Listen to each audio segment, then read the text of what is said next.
हाल के आंकड़ों से पता चला है कि बेटी बचाओ बेटी पढ़ाओ अभियान, बेटी बचाओ बेटी पढ़ाओ अभियान जो मन की बात थी, क्योंकि हमारे भारत के प्रधानमंत्री जो है ना वो मन की बात बहुत करते हैं, तो मन की बात उनकी निकल गई कि बेटी बचाओ और बेटी को पटाओ।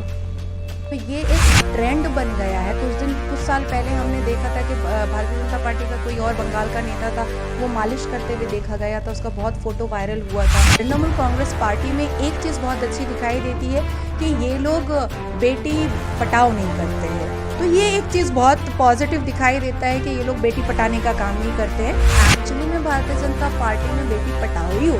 भारत के प्रधानमंत्री तो NRI हैं, वो हमेशा बाहर रहते हैं, जबकि आता कुछ नहीं है हिंदुस्तान में फ़ायदा कुछ नहीं होता है, लेकिन वो बाहर ज़्यादा रहते हैं। अमित शाह जी इतने बड़े मंत्री हो करके, होम मिनिस्टर हो करके, उन्होंने रेला लगा दिया था। मुझे तो लग रहा था कि किसी गली मोहल्ले का नेता है, मुझे तो लग ही नहीं रहा था कि वो अमित शाह जी एक होम मंत्री है, कैबिनेट मिनिस्टर है भारत के। मुझे तो फील ही नहीं हो रहा था। जय हिंद दोस्तों, मैं नाजिश फराज, आप देख रहे हैं द लोकल जर्नलिस्ट। एक बार फिर हम लोग आ पहुंचे हैं पश्चिम बंगाल बीजेपी लीडर नाजिया इलाही खान जी के ऑफिस में। उनसे बात करेंगे मल्टीपल इशू जो अभी देश में चल रहे हैं और दीगर मसला जो कोविड से भी रिलेटेड हैं। हमारे साथ वो मौजूद हैं, उनसे हम लोग बातें करेंगे। सबसे पहले हमेशा की तरह warm welcome to the local journalist ma'am. Thank you so much. मेरा पहला क्वेश्चन आपसे ये होगा कि अभी हाल ही में देखा गया कि हरिद्वार उत्तराखंड में धर्म संसद का आयोजन किया गया। वहाँ अपशब्द काफ़ी सारी बातें कही गई, मुसलमान के ख़िलाफ़ भी ख़ास करके कहा गया। उसके अलावा हमारे राष्ट्रपिता गांधी जी के बारे में उनका अपमान किया गया। इस चीज़ को आप किस तरह से देखती हैं और क्या कहेंगी जिन लोगों ने इस तरह के शब्द का प्रयोग किया? देखिए, सबसे पहले तो ऐसे किसी पर्टिकुलर धर्म का जो ये लोग प्रचार करने के लिए या जो मंच सजाते हैं उसका परमिशन ही नहीं देना चाहिए। द सेकेंड थिंग इज़ कि कोविड का रूल रेगुलेशन भी उन लोगों को पालन करना चाहिए था, इतना भीड़ भाड़ नहीं कराना चाहिए था। और अब थर्ड बात जो बहुत इम्पॉर्टेंट है कि अब जो है एक नीति, एक मतलब फैशन चल रहा है कि हमें फादर ऑफ नेशन को गालियाँ देनी है। ये एक फैशन चल रहा है जिसमें बढ़ावा भारतीय जनता पार्टी की तरफ से मिल रहा है, सेंट्रल गवर्नमेंट की तरफ से मिल रहा है। वहाँ पर धर्म संसद में वहाँ के साधु संतों ने खुद अग्री किया कि हम लोगों ने कितने मुसलमानों को फंसाया है केस में, फैब्रिकेट केसेस में, फॉल्स केसेस में फंसाया है। तो ये बंगाल में भी चल रहा है, ये दिल्ली में भी चल रहा है, ये उत्तराखंड में भी चल रहा है। जहाँ चाह रहे हैं वहाँ वो मुसलमानों को फंसा रहे हैं। Vice president of India Hamid Ansari साहब की एक किताब आई थी जिसमें उन्होंने लिखा था कि मुसलमान सफोकेटेड फील कर रहे हैं। उनसे कई गोदी मीडिया ने पूछा कि कैसे, हिंदू भी तो लिंचिंग जो हो रहा है वो हिंदू का भी हो रहा है, मुस्लिम का भी हो रहा है। ये सफोकेशन कोई देख नहीं रहा है, और अगर सेंट्रल गवर्नमेंट देख रहे हैं तो उसको इग्नोर कर रहे हैं। शुरुआत कंगना रनावत ने कहा कि आज़ादी हमको भीख में मिली थी। तो आज वो फिल्म इंडस्ट्री में, आज वो कोई नई नहीं है, बहुत पुरानी है। फिल्म इंडस्ट्री में वो आई, उन्होंने इतना नाम कमाया फ्रॉम नोवेयर, वो कुछ नहीं थी। तो उनको उस वक्त अरेस्ट क्यों नहीं किया गया? अगर उनको उसी वक्त अरेस्ट कर दिया जाता, या जिस नेशनल टेलीविज़न पर न्यूज़ पर बैठ करके वो इतनी बेइज्जती कर रही थी कि आज़ादी हमको भीख में मिली है और 2014 में हमको आज़ादी मिली है, मतलब इनडायरेक्टली उन्होंने कहा कि जब मोदी जी की सरकार आई तब बीजेपी की, तब हमको आज़ादी मिली है। तो देखिए, उनको मिल रहा है Y+ सिक्योरिटी, लेकिन रेप तो अभी भी हो रहा है ना, मोलेस्टेशन तो अभी भी हो रहा है, डोमेस्टिक वायलेंस अभी भी हो रहा है, मर्डर्स अभी भी हो रहे हैं, वर्किंग प्लेस में बच्चियों को मोलेस्ट अभी भी किया जा रहा है, बस ट्राम पर मोलेस्टेशन अभी भी हो रहा है। तो वो Y+ सिक्योरिटी में है, तो वहाँ से शुरुआत होनी चाहिए थी अरेस्ट करने का। तो धर्म संसद वालों को इतनी हिम्मत नहीं बढ़ती कि वो इतनी गंदी बात बोलते, इतने अभद्र भाषा का इस्तेमाल किया उस धर्म संसद में साधुओं ने कि गांधी जी को हरामी तक कह दिया। और तब पर भी एक छोटे से FIR करके उनको बात को निपटाने की कोशिश की गई, वो भी जब न्यूज़ पोर्टल, जो छोटे छोटे न्यूज़ पोर्टल होते हैं, उन्होंने बहुत प्रेशर बनाया, क्योंकि गोदी मीडिया तो इसको मतलब ठीक है गोल मटोल करके उसको छुपाने के अंदाज में थी, लेकिन न्यूज़ पोर्टल ने जब इसको एक इशू बनाया तब जाके उसको अरेस्ट किया गया। वो जाके छुपता भी कहाँ है? जहां भारतीय जनता पार्टी की सरकार है वहां वो छुपता है जाकर के कि यहाँ हमको बचा लिया जाएगा। योगी आदित्यनाथ नेशनल न्यूज़ पे क्या बोलते हैं कि वो इस इलेक्शन के बाद, जीतने के बाद वो मूवी देखेंगे और कंगना रनावत की मूवी देखेंगी। क्यों देखेंगे भाई कंगना रनावत की मूवी? कोई ऐसा पर्सनल रिश्ता है आपका कंगना रनावत के साथ? तो ये क्या है? एक स्टेट का सीएम कह रहा है जहां से सरकार बनती है और गिरती है।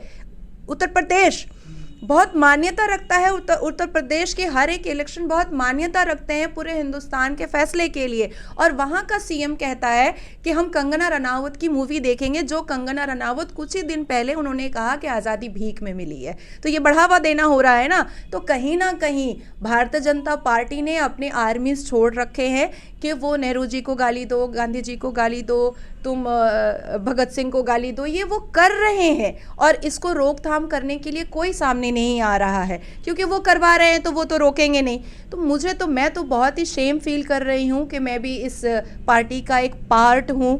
ये हर वक्त हिंदुत्व का राग रागते हैं। इन्होंने तब फिर गीता पढ़ा नहीं है, इन्होंने तब फिर रामायण पढ़ा नहीं है। आज ये हिंदुओं में ही तो कई टुकड़ों में बटे हुए हैं। कोई SC ST है, कोई दलित है, कोई कुछ है, कोई कुछ है। आज हम तो कहते हैं कि हम सब मुसलमान हैं, वो तो नहीं कह पाते हैं कि वो सब हिंदू है। वो तो कहते हैं कि वो दलित है, वो कहते हैं वो चमार है, वो कहते हैं कि हम ब्राह्मण हैं, लेकिन हम तो नहीं कहते हैं कि हम कौन है, हम कहते हैं हम मुसलमान हैं। एकता उनमें खुद नहीं है, इल्ज़ाम हमारे ऊपर लगता है। तो बहुत ही शेम फीलिंग वाली बात है कि जिस तरह से साधु संतों ने बहुत गलत अभद्र भाषा का इस्तेमाल किया और उस पर कोई भी कड़क कार्रवाई नहीं हुई। ऐसे लोगों को तुरंत जेल भी भेजना चाहिए और कभी भी बेल नहीं मिलना चाहिए। और ये जो सिनेरियो उन लोगों ने कहा था कि हम मुसलमानों को फंसाते हैं, ये सच में वो करते हैं। और हर स्टेट में भारतीय जनता पार्टी की अपनी क्रिमिनल आर्मी है जिससे वो मुसलमानों को झूठे केसेस में फंसाते हैं, उनको जेल भिजवाते हैं, उनका इमेज, उनका प्रेस्टीज, उनका हर एक चीज़, उनका सेल्फ रिस्पेक्ट डैमेज करने की कोशिश करते हैं। तो अब हम ही हैं, वोकल होना पड़ेगा। वोकल होंगे तो लोकल जागेगा, और लोकल जागेगा तब जाकर के कुछ सुधार आएगा। इसी से जुड़ी एक और बात पूछना चाहूँगा आपसे। जिस तरह से वहाँ मुसलमानों के खिलाफ बातें की गई, बहुत बुरी बातें कही गई, मारने का कहा गया, जहाँ मुसलमान दिखे उसे मार दो, उसे काट दो, इस तरह की भी बातें कही गई। उसी के बाद गांधी जी का अपमान किया गया। तो आप क्या समझती हैं, कहीं ये मेन स्ट्रीम मीडिया कहीं इस चीज़ को दबाने की कोशिश कर रही थी कि मुसलमान के खिलाफ जितनी सारी बातें की गई हैं अब हमारे राष्ट्रपिता के बारे में, कि उसको मेन स्ट्रीम मीडिया मैनिपुलेट करके सामने की तरफ रखी ताकि वो बातें ज़्यादा बाहर ना आए? अब मोबाइल एक्सेसरीज को लेकर नहीं होगी कोई भी ट्रबल, क्योंकि UNI की हर प्रोडक्ट है बिल्कुल अफोर्डेबल। खरीदिए मोबाइल फोन कवर्स, नेक बैंड्स, ब्लूटूथ स्पीकर्स, चार्जर्स और पावर बैंक जैसी ढेर सारी एक्सेसरीज सिर्फ और सिर्फ UNI की। UNI, born to win, India की ब्रांड, इंडिया के लिए। देखिए, मैं तो लास्ट 8-9 महीने से, इवन विधानसभा इलेक्शन से ही कह रही हूँ ये बात कि कहीं ना कहीं मुसलमानों को टारगेट किया जा रहा है, एक पर्टिकुलर कास्ट को बहुत टारगेट किया जा रहा है, क्योंकि इनको ऐसा लगता है कि हिंदुस्तान इनका है। ये हमेशा इस चीज़ को बताने की कोशिश में लगे रहते हैं कि नेहरू जी ने जो डिसीजन लिया था कि यहाँ पर ये जो कंट्री है ये लिबरल होकर रहेगी, इसमें हर एक धर्म के लोग रहेंगे, ये इसको गलत ठहराने के चक्कर में लगे हुए हैं और कहीं ना कहीं मुसलमानों को, पर्टिकुलरली मुसलमानों को ये टारगेट कर रहे हैं। नहीं तो एज ऑफ सडन अचानक से किसी स्टेशन का नाम चेंज करना, किसी जगह का नाम चेंज करना, वो तो इनको बन नहीं पा रहा है। नहीं तो ये ताजमहल का नाम भी चेंज कर देते, कुछ और रख देते, भगवान का कुछ नाम रख देते। तो मुझे ये मैटर नहीं करता है कि कौन अल्लाह है कौन भगवान है, मुझे ये मैटर करता है कि आपके इस डायबॉलिक माइंड की वजह से, आपके इस डायबॉलिक पॉलिटिकल क्रिमिनल माइंड की वजह से कहीं ना कहीं हमारी ह्यूमैनिटी हार्म हो रही है, हमारे लोगों को हार्म हो रहा है। इवन वहाँ पर ये तक कहा गया उस धर्म संसद में, मंच पर, माइक पर, कि हमें एक आर्मी बनानी पड़ेगी और अगर हम 20 लाख मुसलमानों को भी काट देते हैं तो भी हमारी जीत है, भले ही हम बाद में जेल चले जाएं। सोचिए कि वो खुले मंच पर मीडिया के सामने ये बात कर रहे हैं और लोग तालियां बजा रहे हैं, और ऐसे ऐसे मुद्दों को नेशनल न्यूज़ जो है वो दबाने की कोशिश करती है। इसका मतलब ही साफ समझ में आता है कि ये नेशनल न्यूज़ एक ट्रांसपेरेंट, एक इंडिविजुअल न्यूज़ नहीं रहा है। कुछ ऐसे चैनल्स हैं जो सेंट्रल गवर्नमेंट चला रहा है, इसलिए उसके पक्ष में ही वो बात करते हैं। क्या छुपाना है वो उसको दबाते हैं, और जो नहीं और जो जिसको उभारना है उसको वो उभारते हैं। तो आज मुसलमानों को टारगेट भारतीय जनता पार्टी कर रही है, इंटेंशनली कर रही है, लेकिन मुसलमान भी इतने बेवकूफ़ नहीं है। आज के मुसलमान और तब के मुसलमानों में बहुत फ़र्क आ चुका है। मुसलमान बहुत स्मार्ट हो चुके हैं, उनको पता है कि किस तरह से उनको हैंडल करना है। तो मुझे ऐसा लगता है कि ये जो धर्म संसद हुआ है, इसमें सारे मुसलमानों को मिल करके all India Muslim personal law board की तरफ से एक PIL डालना चाहिए सुप्रीम कोर्ट में, और जो साधु नहीं अरेस्ट हुए हैं उनको अरेस्ट करवाना चाहिए। कंगना रनावत के अगेंस्ट में PIL करना चाहिए, क्योंकि उन्होंने आज़ादी को भी कहा है। इमीडिएट उनको अरेस्ट करवाना चाहिए, और 7-8 साल इन लोगों का बेल नहीं होना चाहिए। तब इन लोगों को समझ में आएगा कि राष्ट्रपिता के बारे में गलत बोलना, नथुराम गोडसे जैसे इंसान के बारे में वाहवाही करना, उसके लिए ताली बजाना, वो भारी पड़ता है कि नहीं पड़ता है। कंगना रनावत का आपने जिक्र किया। कंगना रनावत से एक चीज़ बोलना चाहूँगा। अभी हाल ही में जब हमारे प्रधानमंत्री जी जब जा रहे थे पंजाब के दौरे पे, तो उन्हें बीच में किसी तरह की रुकावटों का सामना करना पड़ा। फिर कंगना रनावत अचानक से एक वीडियो में कहती हुई बताती है डेमोक्रेसी की हत्या है, जिस तरह से मामला हुआ।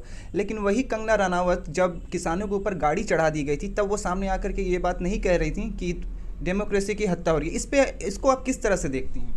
अब मोबाइल एक्सेसरीज को लेकर नहीं होगी कोई भी ट्रबल, क्योंकि UNI की हर प्रोडक्ट है बिल्कुल अफोर्डेबल। खरीदिए मोबाइल फोन कवर्स, नेक बैंड्स, ब्लूटूथ स्पीकर्स, चार्जर्स और पावर बैंक जैसी ढेर सारी एक्सेसरीज सिर्फ और सिर्फ UNI की। UNI, born to win, India की ब्रांड इंडिया के लिए।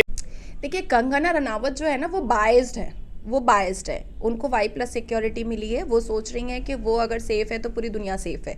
उनको ऐसा फील हो रहा है कि हिंदुस्तान की सारी लड़कियां बहुत सेफ़ है। हाथरस अभी तक हम भूले नहीं हैं। मैंने कुछ दिन पहले भी अपने सोशल पेज पर डाला था कि हम हाथरस अभी भूले नहीं हैं और कभी भूल भी नहीं पाएंगे। देखिए, इंदिरा गांधी जी को मंच पे ईटा फेंका गया था, उनकी पूरी नाक फट गई थी। गांधी जी हज़ारों बार जेल गए, मार पिटाई, क्या नहीं हुआ उनके साथ। ये ऐसा नहीं है कि अगर कोई वाकई में अपने आप को हिंदुस्तानी समझता है तो उसने ज़रूर पढ़ा होगा, ज़रूर पता होगा।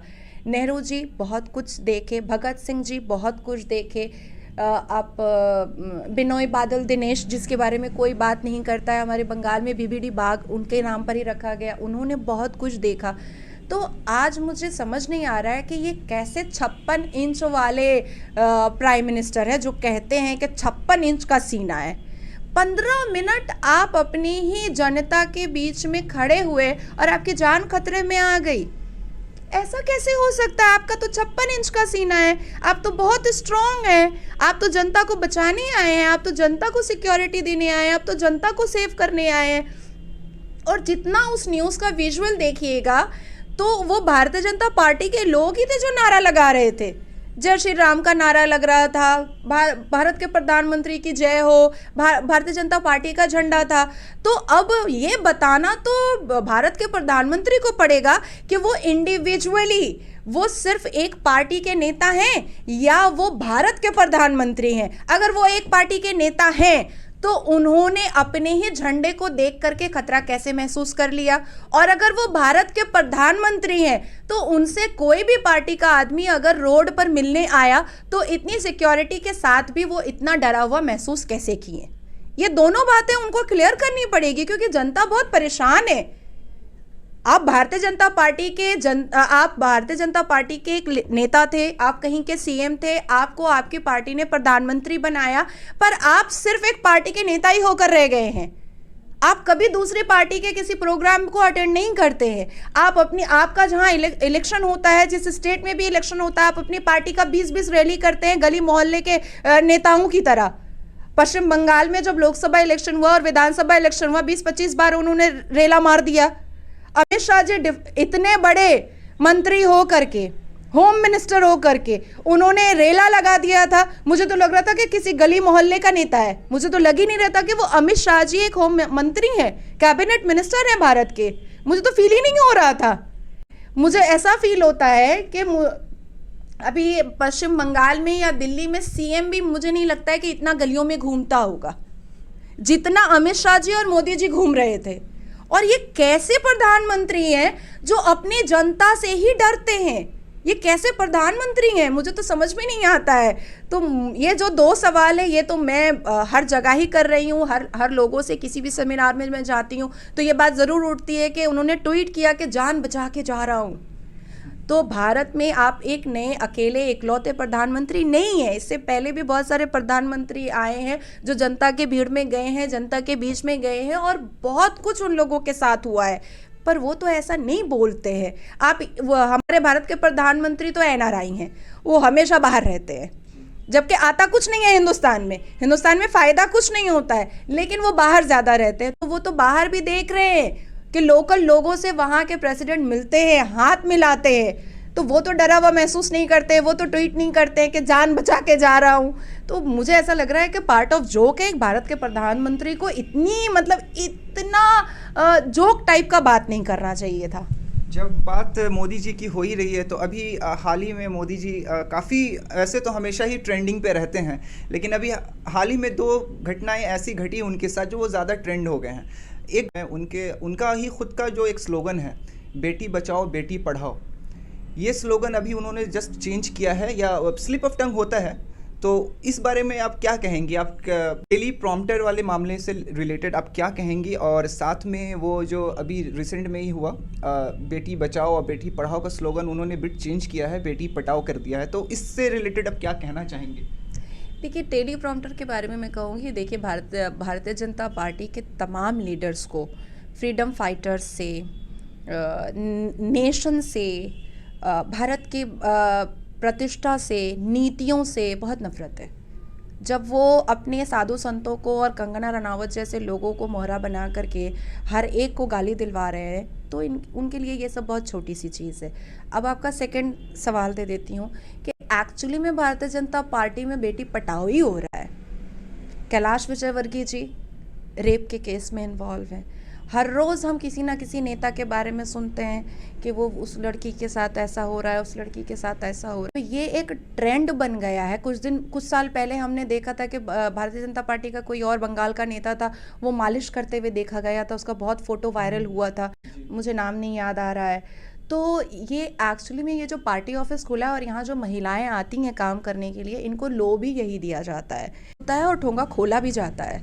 तो जो मन की बात थी, क्योंकि हमारे भारत के प्रधानमंत्री जो है ना, वो मन की बात बहुत करते हैं, तो मन की बात उनकी निकल गई कि बेटी बचाओ और बेटी को पटाओ, क्योंकि एक्चुअली में एग्जैक्टली यही हो रहा है। क्योंकि जो भी महिलाएं वहाँ पर काम करने के लिए जाती हैं, जो नीतियों पे चलने के लिए जाती हैं, जो वोकल होती हैं, जो प्रेजेंटेबल होती हैं, जो एडुकेटेड होती हैं, जो बहुत रिस्पेक्टेड फैमिली से आती हैं, जो बहुत एडुकेटेड फैमिली से आती हैं, जो बहुत सुलझी और समझदार होती हैं, उनको टारगेट किया जाता है फंसाने का, कि अगर वो बेड पे आई तो ठीक है और अगर नहीं आई तो उसको कैसे भी करके फंसवा करके उसका इमेज पूरा खराब कर देना है। और जो कॉम्प्रोमाइज़ करती है उसको कभी एमएलए का टिकट मिलता है, कभी जनरल सेक्रेटरी बना दिया जाता है, तो कभी उसको काउंसलर टिकट मिल रहा है, कभी एमपी टिकट भी मिल जाएगा। तो कॉम्प्रोमाइजिंग करने पर आपको इतने सारे फायदे मिल रहे हैं। तो भारतीय जनता पार्टी के अंदर यही है कि अगर बेटी पट रही है तो आपको बहुत कुछ पॉसिबिलिटीज़ है कि आप बहुत बड़ी नेता बन जाइएगा, और अगर आप नहीं पट रही हैं तो फिर आपको बच के भी कोई फ़ायदा नहीं है। तो मुझे लगता है कि उन्होंने अपने मन की बात कही है। नाज़िया जी, अभी देश का सबसे बड़ा मुद्दा जहां सबकी नज़रें अटकी हुई है, यूपी इलेक्शन में सारी पार्टियां आपस में भिड़ी हुई हैं।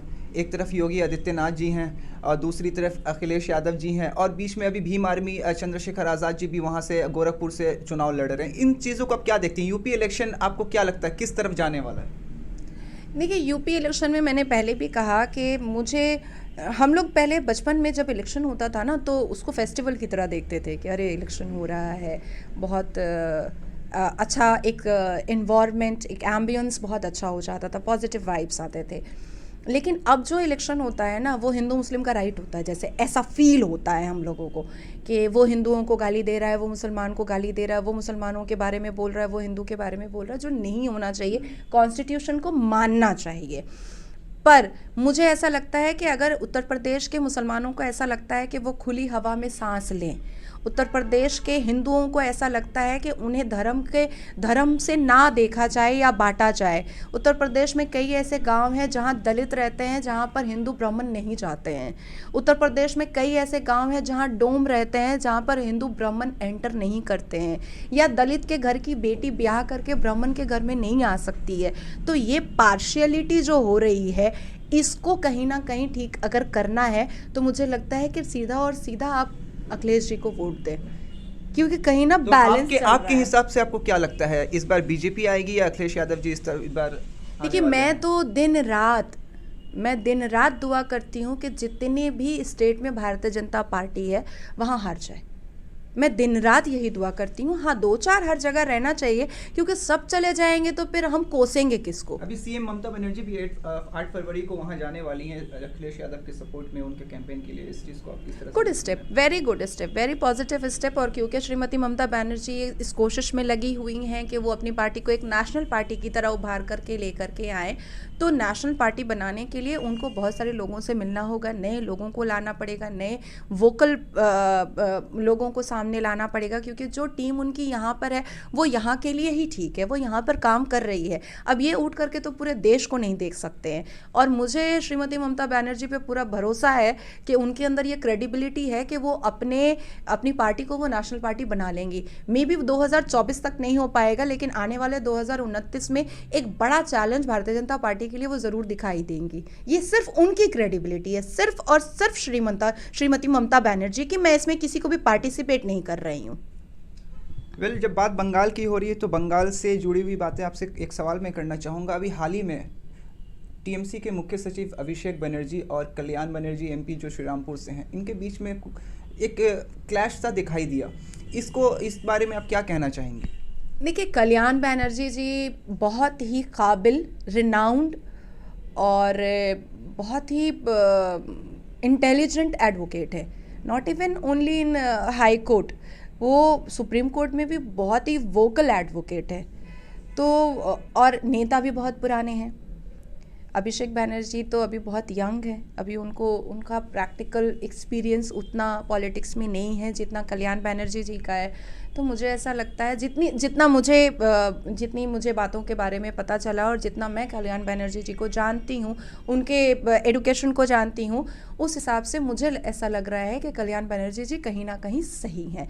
देखिए, एक मक्खन लगाने वाली और बटरिंग करने वाली बात होगी तो लोग ये कहेंगे कि नहीं अभिषेक बनर्जी जी ठीक है, लेकिन मुझे तो किसी की बटरिंग करना ना पहले आया ना अभी आया। अगर आया होता तो अभी मैं भी विधानसभा इलेक्शन में टिकट ले चुकी होती। तो बिना मक्खन लगाए कल्याण बनर्जी जी इस मुद्दे पर सही हैं, और अभिषेक बनर्जी जी को एक सेकंड थॉट ला करके उनसे बैठ करके कन्फ्रंटेशन करना चाहिए और पार्टी की बात पार्टी के अंदर रखनी चाहिए। क्या कहीं ये दिख रहा है कि टीएमसी अब आपस में ही थोड़ी सी भिड़ी हुई नजर आ रही है एक दूसरे के बीच में इन सब मामलों में? देखिए, हर पॉलिटिकल पार्टी में कुछ ना कुछ आपसी एक रंजिश तो होती ही है। जब 4 लोग घर में रहते हैं तो भी आवाज़ होता है, 4 बर्तन किचन में रहता है तो भी ठनक की आवाज़ आती ही है। तो इसको उतना इम्पोर्टेंस देने की ज़रूरत नहीं है। लेकिन हाँ, part of everything Trinamool Congress party में एक चीज़ बहुत अच्छी दिखाई देती है कि ये लोग बेटी पटाओ नहीं करते हैं। तो ये एक चीज़ बहुत पॉजिटिव दिखाई देता है कि ये लोग बेटी पटाने का काम नहीं करते हैं। ठीक है, आप काम करो, आप आज नहीं अगर कुछ पोस्ट पा रहे हो, आप 10 साल के कई बार ऐसा भी हुआ है, जो मेरा खुद भी एक एक्सपीरियंस रहा है कि आपके अंदर बहुत क्रेडिबिलिटी है, आप बहुत अच्छे हैं, लेकिन तृणमूल कांग्रेस पार्टी बढ़ने नहीं देती है, उसको और बड़ा होकर के काम नहीं करने देती है। तो ये प्रॉब्लम है तृणमूल में, लेकिन बेटी पटाने का प्रॉब्लम नहीं है। आपस का है, हर जगह होता है, धीरे धीरे ठीक हो जाएगा। आखिरी सवाल करूंगा, आपको काफ़ी ज़्यादा बुलवा दिया मैंने।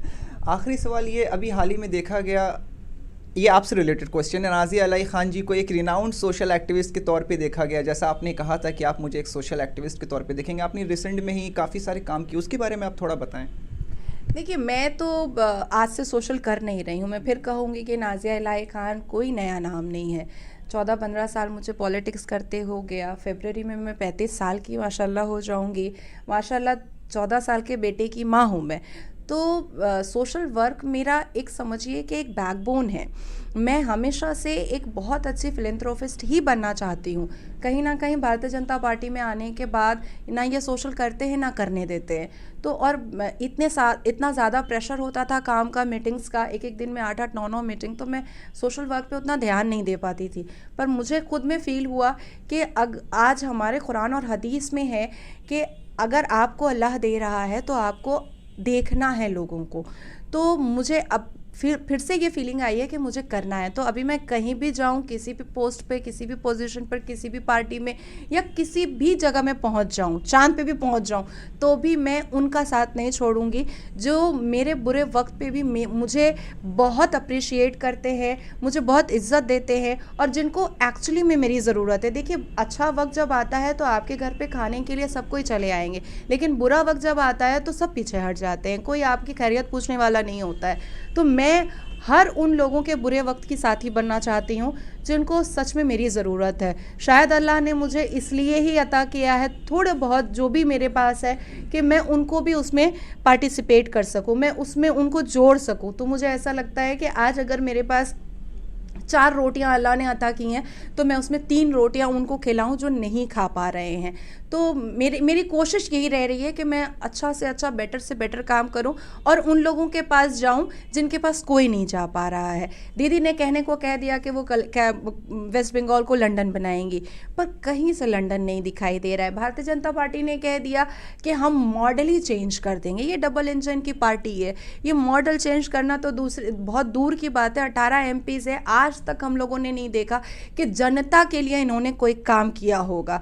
उन 18 MPs में इतना ज़्यादा दबंग माने जाते हैं अर्जुन सिंह जी, उनको भी मैंने नहीं देखा कि 5-6 उन्होंने कोई एम्बुलेंस ही डोनेट कर दिया कि चलो भाई गरीबों के काम आएगा। कोविड का सिचुएशन इतना ख़राब गुजरा, इतना गंदा गुजरा। भारतीय जनता पार्टी के अगर 18 MP 2-2 एम्बुलेंस और 2-2 कोविड का अगर कैंप भी फ्री में करवा देते तो शायद बहुत सारे लोगों को भला हो जाता। कोविड सिचुएशन होने के बावजूद भी उस 18 MP ने अपने क्षेत्र में ये नहीं अनाउंसमेंट किया कि मेरे क्षेत्र में कोविड शील्ड जो है, कोविड जो वैक्सीनेशन है वो फ्री में हर एक बंदे को पड़ेगा।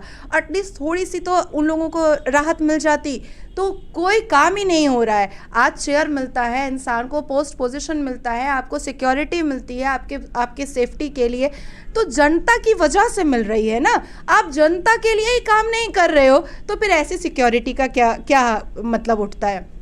देखिए, मेरे सोशल करने से ऐसा नहीं है कि मुझे लोग वाहवाही करते हैं। बहुत लोग बहुत गंदी गंदी गालियां भी देते हैं। मेरे सोशल पेज पर जाइए, कोई प्रोस्टिट्यूट बोलता है, कोई बोलता है अच्छा बीजेपी वाले ने भगा दिया, कोई कुछ बोलता है, लेकिन बीजेपी वाले के अंदर अभी तक हिम्मत नहीं है कि मुझे एक्सपेल करे। आज भी एक्सपेल नहीं कर पा रहे हैं क्योंकि वो एक्सपेल करेंगे मैं सीधा सुप्रीम कोर्ट जाऊंगी, मैं सुप्रीम कोर्ट जाऊंगी। और जो गालियां देते हैं मुझे उनको डिफाइन करने की ज़रूरत नहीं है कि मैं कैसी हूँ। मेरे वालिदैन, मेरे पेरेंट्स, मेरा बच्चा और मेरे अपने, वो जानते हैं कि मैं क्या हूँ और मैं जो कर रही हूँ वो मैं अल्लाह की राह पर कर रही हूँ, अपनी आखिरत को बचाने के लिए कर रही हूँ। That's it. बहुत बहुत शुक्रिया हमारे साथ बात करने के लिए। आप सुन रहे थे नाज़िया इलाही खान जी को, जो कि इनका जो अंदाज़ बयां हमेशा से रहता है उसी अंदाज़ में अपनी बातें इन्होंने रखी। सारे सवालों का जवाब इन्होंने बेपाक तरीके से दिया, जो भी सवाल हमने इनसे किए। फ़िलहाल के लिए द लोकल जर्नलिस्ट की टीम को दें इजाज़त। फिर से आपके साथ जुड़ेंगे देश और दुनिया की बाकी खबरों के साथ। धन्यवाद।